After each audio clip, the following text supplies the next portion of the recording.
Hey everybody, I'm here to talk about my movie, The Terminator! I'm like the only person on the planet who can't do an Arnold impression. This isn't even Arnold from Terminator 1, it's from Terminator 2, but I think it still works. Hey everybody, and thanks for watching this video and checking out my channel. So with the release of the Terminator Dark Fate trailer yesterday, I got in the mood to watch the very first Terminator directed by James Cameron that came out in 1984. And after watching it for the first time in a little while, I wanted to jump on camera and I wanted to talk about it and get a conversation going about the movie. If you'd like to talk about this movie with me, I welcome you to do so and I'd love for you to do so. Just comment all your thoughts and opinions down in the comment section below about the Terminator. And let's get a fun conversation going. And with all that out of the way, let's talk about the very first James Cameron directed Terminator. Terminator tells the classic story of the cybernetic organism played by Arnold Schwarzenegger sent back in time to kill Sarah Connor played by Linda Hamilton before she can give birth to John Connor, who becomes the leader of a resistance in a war against machines and humanity in the dystopian future of 2029. So right off the bat, what I love about the first Terminator movie is how well James Cameron sets up the tone and the dire situation that the characters are going to be in throughout the entire running time of the movie. We open up on a machine running over skulls in the distant future of 2029 with a war against humanity. You get a little information about what has happened through text, talking about a nuclear war and how the machines rose up against humanity and eventually wiped us out, before we get introduced to the big star of the movie, Arnold himself. Actually, a lot of Arnold himself. That's a lot of Arnold to get introduced to in one movie. But in all seriousness, the Terminator is really what put Arnold Schwarzenegger on the map. And it really shows in this first film. He's such a menacing presence. In this first Terminator movie, he doesn't really come across as the big action star that he will be in Terminator 2 and so on and so forth in his career. He's really portrayed as a monster in a horror movie. He's going out, he's seeking Sarah Connor through a phone book. He's going through each and every Sarah Connor, killing them, mowing them down one by one, and he does it all with this emotionless expression on his face that makes him seem even more dangerous and even more evil in a way before you actually find out what he is. And after Arnold, you get introduced to Kyle Reese, played by Michael Biehn. And Michael Biehn in his first Terminator movie, he's kind of the one where I'm like, this is kind of his movie. He's the one that's sent back in time. Kyle Reese is sent back in time to protect Sarah Connor throughout this entire movie. We kind of see the world. We see it through Sarah Connor's eyes too, but we really see the situation through Kyle Reese's eyes too. We get smacked down in the middle of the ground with him. We're kind of confused of what's going on, much like he is in this first scene. We get a lot of the information about what has happened in the future and what the future is like through Kyle Reese, and we also get some really horrific and gritty futuristic scenes through Kyle Reese's memories, and we see just how dire of a situation that the world will be in and how horrible it'll be for humanity if this Terminator gets Sarah Connor. So the whole time the stakes are in play. We know exactly why Kyle Reese wants to protect Sarah Connor, and we want Sarah Connor to be protected. And speaking of Sarah Connor, let's talk about Linda Hamilton's performance in the first Terminator movie. I like what they do with the character of Sarah Connor in this first Terminator movie. She's not going to kick butt as much as she does in Terminator 2, but this is really the origin or the start of what that character becomes for Terminator 2. She kind of just starts out as like this girly girl. She's hanging out with her friends. She's going out. She's kind of down on her luck. She's a waitress at a job that doesn't really treat her very well. At least the day that she's working, we see her having a bad day and we see that she's not treated very well. And throughout the movie, I like how she slowly becomes less of a damsel in distress and less of a MacGuffin that Kyle Reese has to protect and that the Arnold Schwarzenegger Terminator is going after. And she slowly but surely starts to help out more.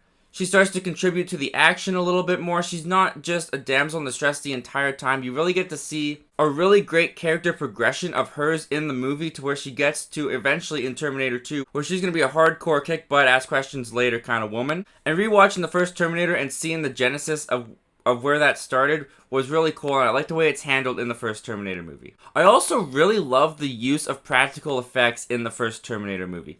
I mean, yeah, they're starting to look a little bit more noticeable. They're starting to look a little bit more dated in some ways, but still, Stan Winston's creations with the Terminators still look pretty cool. I mean, I can tell that's an animatronic, but someone actually made that. People put that together. It's physically there, and I think it looks really cool. Even if I can tell that's not exactly what Arnold looks like, the way it moves robotically could be seen as dated, but it also kind of helps give the effect that this Terminator, keep in mind, it's a machine.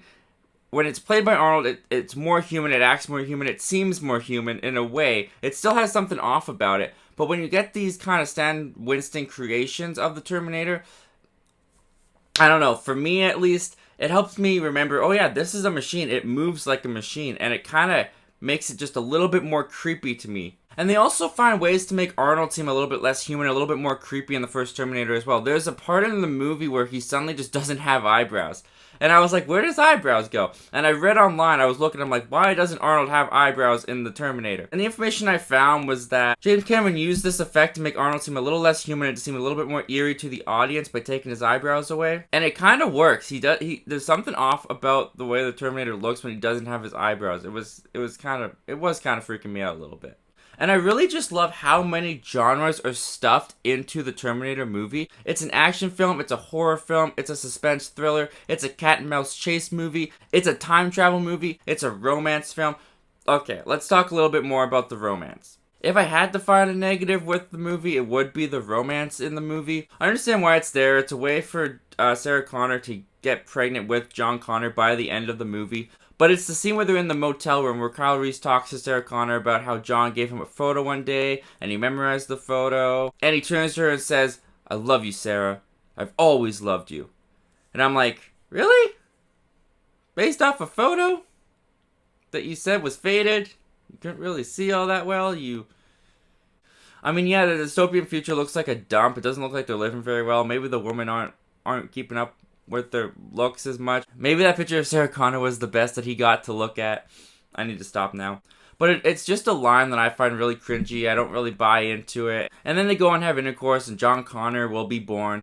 They get a couple of other nice moments, but for the most part, that's the only reason I can see why the romance is even added into the movie. But the Terminator really does hold up really well. You can tell compared to the other movies, it's a really low budget. But I kind of liked going back to the low budget kind of Terminator feel.